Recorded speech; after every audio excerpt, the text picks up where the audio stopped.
आज हमारे अध्ययन का विषय है कनुप्रिया में प्रकृति चित्रण। कनुप्रिया में प्रकृति वर्णन के लिए नहीं किया गया है। यहाँ पर प्रकृति राधा की विविध मनस्थितियों की व्यंजिका है। प्रकृति का साहचर्य पाकर कनुप्रिया की राधा विरह व्यथा को भले न पोसती हो, किंतु उसके मानस में आंदोलन उद्वेलन अवश्य पैदा करती है। कहीं उसका सुंदर सुकुमार रूप है तो कहीं परश रूप। आलंबन, उद्दीपन, मानवीकरण और प्रतीक पद्धति के साथ साथ कनुप्रिया में प्रकृति निरूपण अलंकार के सहारे भी किया गया है। कनुप्रिया स्वयं प्रकृति स्वरूपा है, अतः समस्त प्राकृतिक सौंदर्य उसी का विकसित रूप है। वह प्रकृति से उतना सज्जित नहीं जितनी कि प्रकृति उससे सज्जित है। उत्तम हिम शिखर राधा के गोरे कंधे हैं। चांदनी में हिरलोरे लेता महासागर उसी के शरीर का उतार चढ़ाव है। उमड़ती घटाएं उसी की बलखाती अलकें हैं। अजस्र है प्रवाही झरने राधा की स्वर्णमणि जंघाएं हैं और चंद्रमा उसी की उंगलियों के पोरों की छाप है। कनुप्रिया में प्रकृति के जड़ और चेतन दोनों रूपों को स्थान प्राप्त है।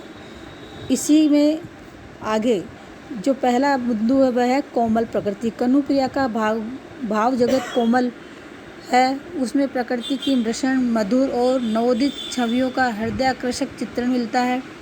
प्राकृतिक जगत की कोमलता से मिलकर कृति की मूल संवेदना सहज प्रणय अभिव्यक्ति और भी आकर्षक बन गई है। निम्नांकित पंक्तियों में प्रकृति सौंदर्य मनोभावों के अनुकूल है। उसका उदाहरण है, उस दिन तुम बोर लदे आम की झुकी डालियों से कितनी देर मुझे बंसी से टेरते रहे। ढलते सूरज की उदास कांपती किरणें तुम्हारे माथे के मोर पंखों से बेबस विदा मांगने लगी, मैं नहीं आई। इसी प्रकार समग्र प्रकृति में कृष्ण की इच्छा का प्रसार है। इस प्रसार में वर्णन काफ़ी कोमलता लिए हुए है। अनेक उदाहरण हैं जिसमें प्रकृति के कोमल मधुर और मृषण रूप को हम इसमें कनुप्रिया में देख सकते हैं। दूसरा बिंदु परस प्रकृति। कनुप्रिया की कोमल प्रकृति में यदि सच्चिकणता है, मादक सौंदर्य, तो उसकी परस प्रकृति में एक अनिवार्य आकर्षण मिलता है। कोमल रूप यदि मन को बांधता है तो परस रूप मस्तिष्क की सिराओं को जनजनाता हुआ मूर्तिमान बनकर हमारे सामने आता है। भयंकर प्रकृति में भी जो भी प्रलयंकारी सौंदर्य उसकी महत्ता से भी इनकार नहीं किया जा सकता। मंजरी परिणय का यह अंश है। अक्सर जब तुमने दावाग्नि में सुलगती डालियों, टूटते वृक्षों, हहराती हुई लपटों और घुटते हुए धुओं के बीच, और अक्सर जब मैंने चंद्रलोक की विराट अपरिचित झुलसे पहाड़ों की गहरी दुलंघ्य घाटियों में अज्ञात दिशाओं से आने वाले ध्रुव पुंजों को टकराते और अग्निकण करापात से व्रज की चट्टानों को घायल फूल की तरह बिखरते देखा है तो मुझे भय क्यों लगा। कहने का तात्पर्य कनुप्रिया में प्रकृति के कोमल और परश दोनों रूप का बिंबग्राही शैली में वर्णन हुआ है। तीसरा है चरवाही प्रकृति। कनुप्रिया में कई चरवाही प्रकृति का वर्णन भी हुआ है।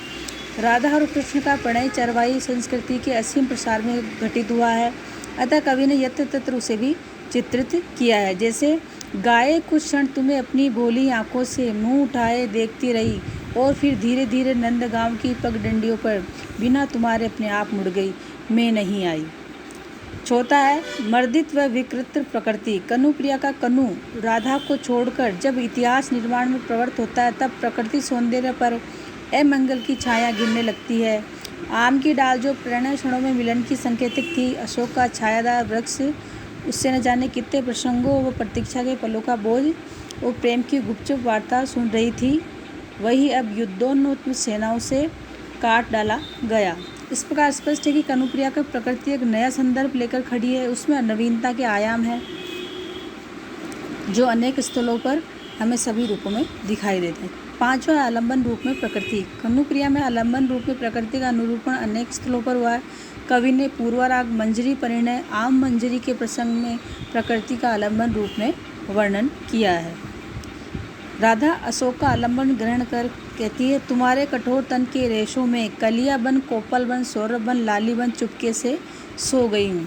छठा है उद्दीपन रूप में प्रकृति। उद्दीपन रूप में प्रकृति चित्रण कनुप्रिया के अंतर्गत अनेक स्थलों पर हुआ है। उसमें वर्षा, बिजली, समुद्र आदि का वर्णन है। मंजरी परिणय में राधा कृष्ण से मिलकर लौटती है तो अंधकार उसे उद्दीप्त करता है और उसकी स्मृति को जगाता है। सातवां मानवीकरण रूप में प्रकृति। प्रकृति का मानवीकरण रूप भी कनुप्रिया में सहज ही देखा जा सकता है। यूँ कहीं कि पवन, चंदा, सूरज और अंधकार का मानवीकरण भी किया गया। उदाहरणार्थ, यदि कोई और नहीं है तो यह इसी दिगंत व्याप अंधेरा ही मेरे शिथिल अधखुले गुलाब तन को पी जाने को तत्पर है। प्रतीक रूप में प्रकृति। कनुप्रिया की प्रकृति शैली में अभिव्यक्ति हुई है।